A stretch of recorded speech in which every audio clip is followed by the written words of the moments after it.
Okay. Can you see my PowerPoint? Can you see the screen? Yes, we can see it. All right, great. All right. So as you already know, the title of this workshop is Authentic Assessments in the IB Program. So I'm looking at PYP, MYP, and DP. Okay. So this is pretty much what I just said earlier. I'm a mother of 4. I've been around working at IB schools in Amman. And this is what I do currently. I'm an English teacher by nature, but I'm on the leadership team. So I do a bit of both. Okay, so here is the layout of the workshop. We're going to go into what is authenticity assessment in the PYP, MYP, and then in the DP. Okay. So when we're referring to authentic assessment, we're looking pretty much at the question, how well can you use what you know? Okay.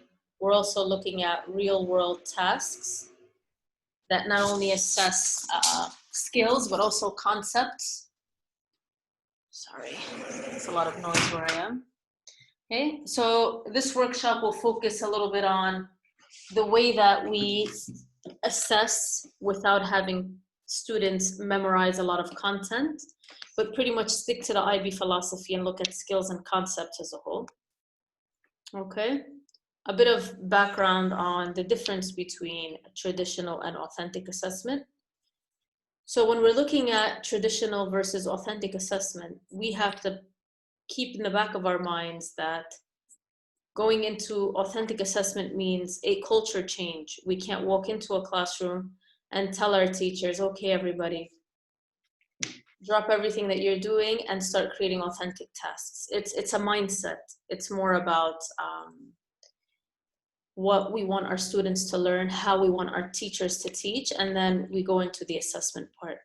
So traditional assessments are pretty much things that are fixed and that are teacher structured, and they don't assess skills. They're heavy on content.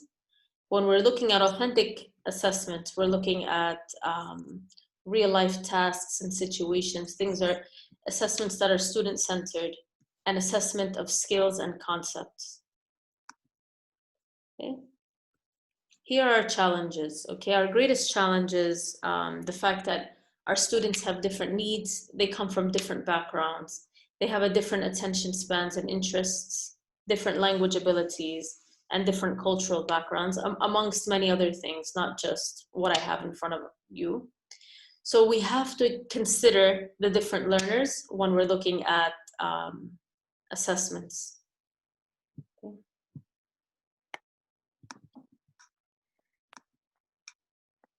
Okay. So if we look at the IB mission and vision, the IB mission statement, there is an explicit reference to assessment with the term rigorous, okay, which we'll go into in a minute. What is effective assessment? We're looking at authenticity, collaborative approach, something that's developmental, varied, and interactive. Okay, starting with the PYP, this obviously comes straight from the guide. We're looking at assessment for learning, assessment of learning, and assessment as learning. So PYP colleagues, make sure that you have your terminology right before you go into authentic assessments. So what I'm doing now is I'm giving you a bit of theory. I'm going to give you some examples in a bit. Okay, so we'll start with authentic assessments in the PYP. These are some examples of how to move away from traditional assessments, having open-ended product tasks, looking at posters, paintings, booklets, reports, performance tasks or GRASPs. It's an acronym that I'm going to focus on now. You'll see more examples of it in a bit. Drama, oral, PowerPoint, role play, debate, project-focused assessment, constructed response assessments. So even now, when we're looking at the 21st century learners, we're also looking at kids who have been stuck in front of a computer for the last few months. So they're pretty creative they've gotten out of their comfort zone. So now when we return back, hopefully in September, or I don't know what your schools are doing, things won't be the same. We have to be more creative, more authentic. We have to link teaching, learning, and assessment to the real world. Okay. Tools to record these assessments. We have rubrics, exemplars, checklists, records, and continuums. Again, this is straight from the PYP guides. Okay. In addition to assessment at the end of the unit, self-assessment is very important. You know, the PYP is very heavy on the term agency. So it's not something that we can ignore. It's there. So self-assessment is something that we want the students to know. On the next slide, I give you some tips, right? So we have to know what the student is thinking and how they're feeling about the assessments to make it even more authentic. So how do you know? What will you need to achieve your goal? In other words, we're sort of merging our ATL skills into self-assessment to create a more authentic process. Okay, this is what our teachers, this is pretty famous, and this is something our teachers use at the beginning of every lesson. The KUDs, what do they know? What do they understand?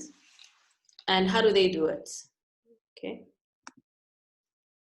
How to assess. If you look at the blue box here, it's a huge emphasis on monitoring learning. It's not just documenting, reporting, or measuring.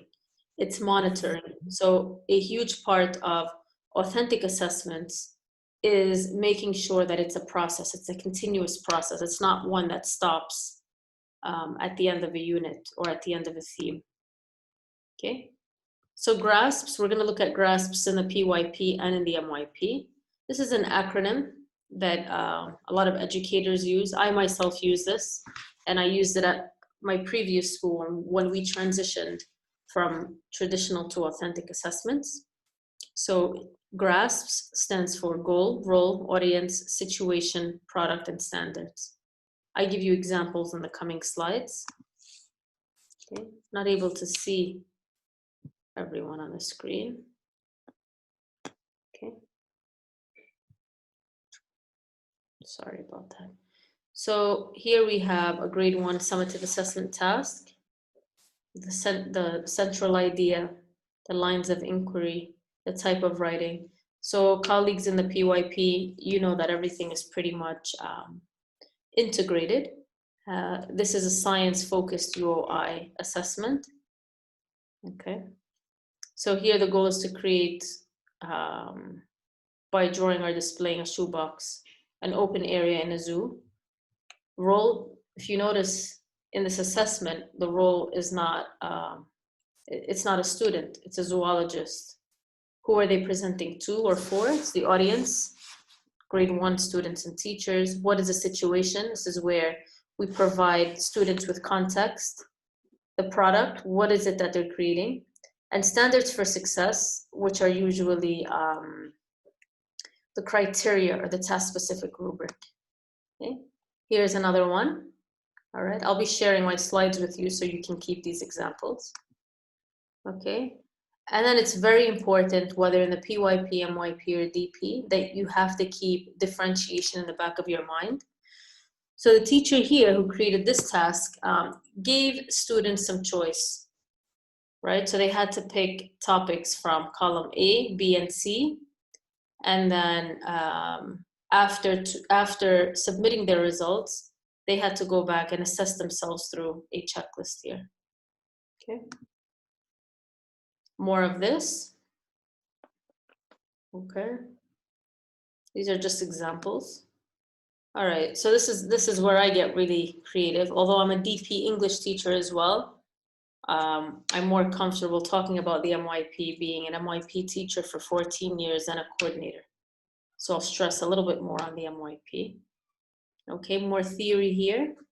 Principles into practice actually explicitly references authentic assessment and varied forms of authentic assessment. So it's not something that you can create. It's something that stems from the IB philosophy. examples of real world tasks. These are, from personal experiences, research experiments, oral and written presentations, educated debates, MUN, peer teaching and review, and portfolio of student work. The biggest example of authentic assessments in the MYP are e-assessments and e-portfolios. So the idea behind those is that it allows students to look at skills and concepts and the global context through a different lens rather than memorizing content. Okay. Again, we're looking at grasps, but we're also making sure that we use the IB lingo, context and concepts, and the statement of inquiry, because explicitly referenced in the unit planner, we have how is the summative assessment linked to the statement of inquiry. Okay.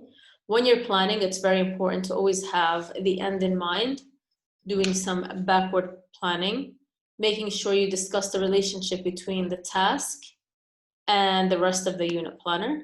Okay, so if you look here, this is where you start in the MYP. You have to look at the relationship between the objectives and the summative assessment task.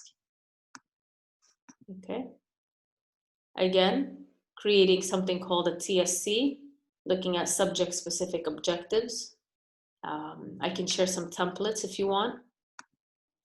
Okay, again, going back to the e-assessment model, this is the most authentic form of MYP assessing, but not all schools opt for it. I know my previous school did, but where I'm working now, we don't.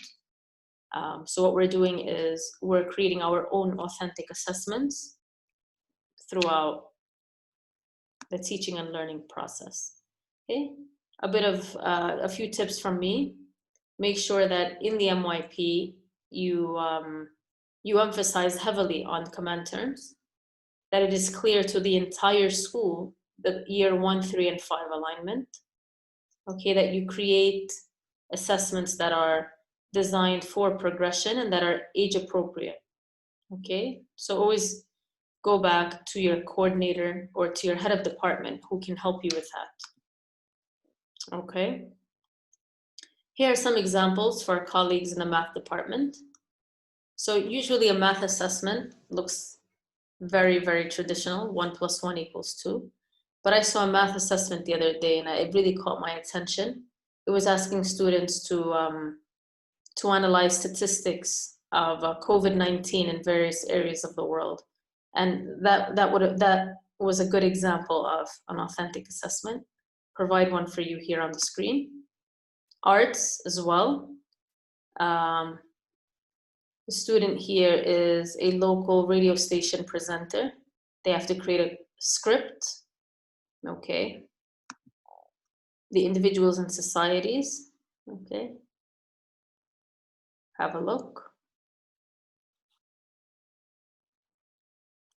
This is a presentation. Okay. Again, going back to the GRASPS model, right? So for me, as a previous NYP coordinator, I can tell you that the most rewarding experience for any student is when you merge IDU and services action together. So I'm giving you an example of what I did in my classroom as a grade 10 teacher.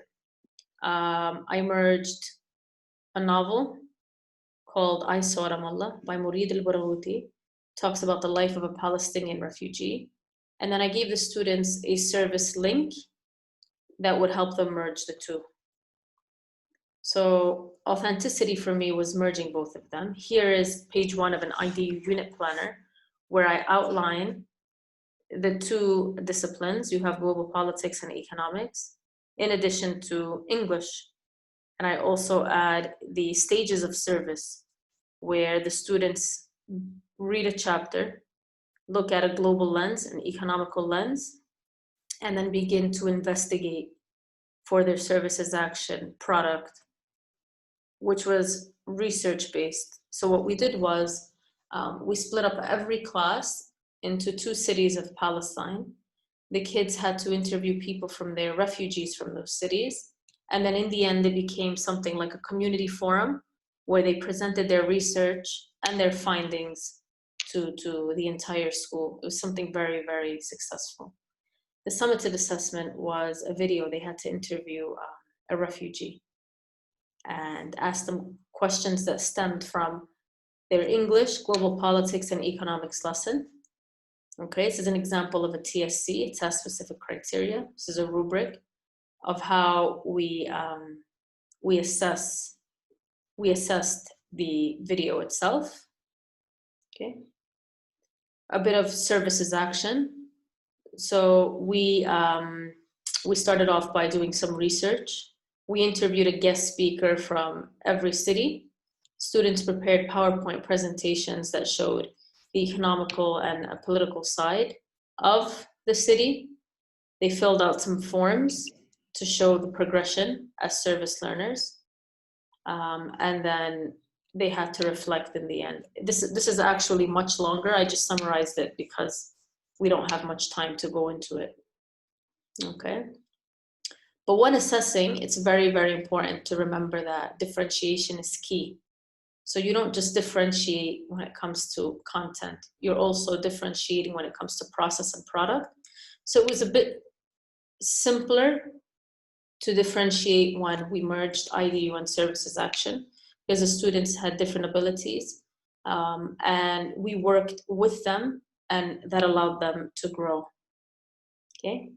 The DP it's a tricky one, but when you're looking at the DP, it doesn't dictate a prescribed curriculum. It offers concepts and goals and suggests different avenues to achieve them. So authenticity there is linking what we're learning in the classroom, what we're delivering in the classroom to the real world. Okay. The most obvious area of authenticity in the DP is the core. We have CAS, extended essay, and TOK. And then whether you're a language teacher, science or math or economics, you're always linking your content to one of these three, if not all three. Okay. I've highlighted assessment principles and practices, again, straight from the guide. It talks about testing. Yes, we do have the paper 1, paper 2, paper 3, internal assessment, oral assessment. We have all of that. We have to go back and really, really study and do research on construct relevance. I urge everybody, if you're a DP teacher, to go back and look that up and do some research. There's a lot of it on, a lot of support on My IB, where you're able to still teach what the IB wants you to teach, but in a very relevant way that would allow the students to remember the content. Okay. Another very critical area in all programs, but in DP in particular, is by using skills. Here we're looking at some ATL skills: creative thinking, critical thinking, reflective, and conceptual thinking. Okay. When we allow students to be themselves, and when we see their personalities in their assessments, in their internals, there we have a more authentic link. Okay. So what I'm going to do is I'm going to stay online and take your questions. All right. Does anyone have any questions about what I was just saying?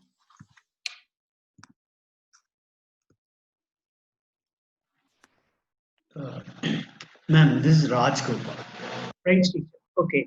And actually, what happened when assessment comes in MIT, phase 1 to phase 6 are there.